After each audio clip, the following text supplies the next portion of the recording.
या निशा सर्वभूतानां यात्रा सर्वभूतानां तस्यां जागर्ति संयमी तस्यां जागृति संयमी यस्यां जागृति भूतानि यस्यां जागृति भूतानि सा निशा पश्यतो मुने।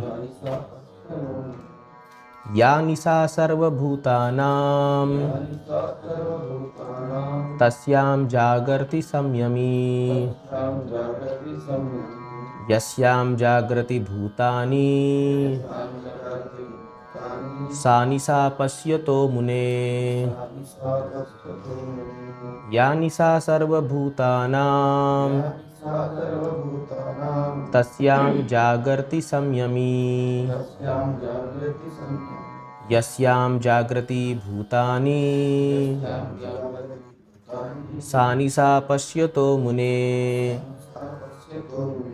यस, तो यहाँ पर भगवान कह रहे हैं या निशा सर्वभूतानाम, what is night for all beings.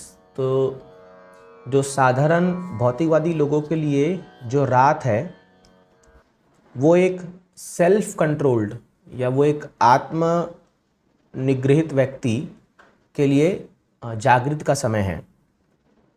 और जब जो इन लोग का जागने का समय है तब जो है जो आत्म साक्षात्कारी व्यक्ति है वो समय सोता है। इसका मतलब ये लिटरली भी सही है, क्योंकि आजकल जो है ये सब रात में जैसे ये पार्टीज़ वार्टी सब होते हैं तो उस समय अपना जो साधक होता है वो अपना जो है आराम करता है।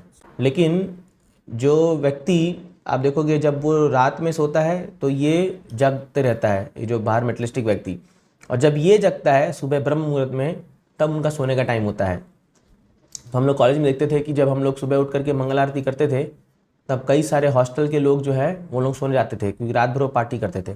तो लिटरल मीनिंग है, लेकिन इसका एक्चुअल जो सेंस वो क्या है कि जब हम लोग जो चीज़ें एक भौतिकवादी व्यक्ति के लिए आनंद का विषय होता है वहाँ पर एक आत्म साक्षात्कारी व्यक्ति अपने आप को जो है उसे दूर रखता है।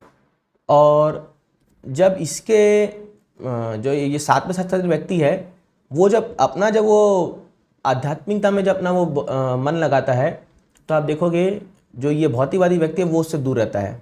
फॉर एग्जांपल अगर हम लोग जब हरिनाम संकीर्तन करते हैं या हम लोग जब गीता कोई कोर्स सकते हैं तो आप देखोगे ये जो भौतिकवादी व्यक्ति है इन लोगों को लगता है क्या कर रहे हैं इन लोग, वो लोग उसके लिए आंख बंद कर लेते हैं। हाँ, जैसे मान लीजिए कहीं पोस्टर लगा है, अब ये कहीं जा रहे हैं, कहीं पोस्टर लगा है कि भाई 5 दिन का भगवत्ता कोर्स होगा इस्कॉन खारगर में।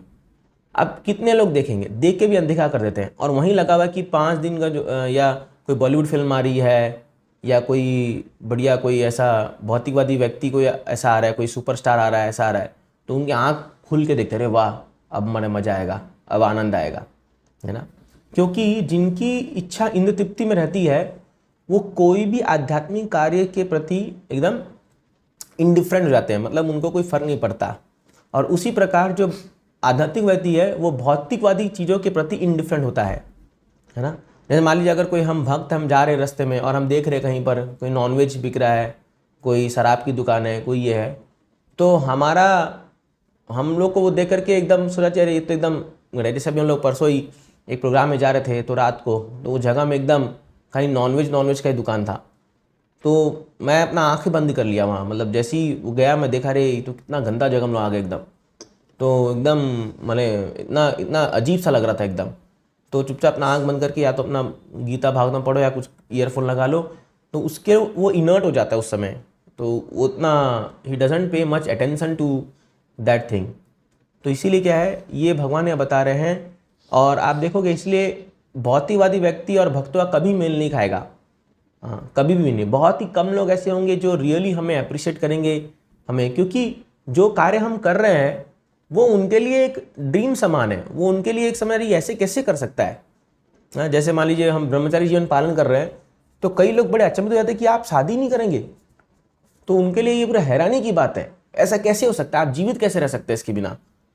हम तो जीवित है ना, और कितने लोग जीवित है, तो दैट बिकम्स लाइक उनके लिए लगता है ये नाइटमेयर सा है, अरे ऐसे कैसे हो सकता है। जैसे एक प्रभुपाद जी के गॉड ब्रदर जब लंदन में गए थे तो वहाँ के एक बड़े व्यक्ति ने उनको पूछा था कि क्या मुझे ब्राह्मण बना सकते हैं, मुझे ब्राह्मण बनना है। वो भारत में आया होगा, ब्राह्मण सुना होगा। तो उन्होंने कहा कि अगर आपको ब्राह्मण बना है तो आपको 4 नियम पालन करना पड़ेगा, no meat eating, no illicit sex, no gambling, no intoxication. तो उसने कहा इम्पॉसिबल, ये इम्पॉसिबल है, ये हो ही नहीं सकता, है ना, क्योंकि वो ये 4 नियम के अलावा ज़िंदगी को सोच भी नहीं, कल्पना भी नहीं कर सकता है। तो इसीलिए भगवान यह कह रहे हैं कि हमारा जीवन जो है वो थोड़ा सा हट के ही अलग रहेगा एक भौतिकवादी व्यक्ति से। तो इसलिए कभी भी हम लोग को इसके प्रति वो नहीं होना चाहिए कि अरे लोग हमें ऐसे क्यों देख रहे हैं, लोग हमें, वो स्टार्टिंग में रहेगा, लेकिन आप देखोगे ओवर द ईयर्स जब वो हमारे प्रैक्टिस को देखेंगे तब वो जेन्युइनली रेस्पेक्ट करेंगे कि ये व्यक्ति सही में ये फॉलो कर रहा है ना। तो शुरुआती दिनों में भले ही लोग हमें ना स्वीकारे ना वो करें, लेकिन ओवर द ईयर्स जब हम प्रैक्टिस करते जाएंगे तब उनको लगे अरे यार सही में ये दृढ़ व्यक्ति है, ये सही में ये सेल्फ कंट्रोल व्यक्ति है। तो इसीलिए ये भगवान यहाँ पर ये बात बताते हैं। Thank you. हरे कृष्णा।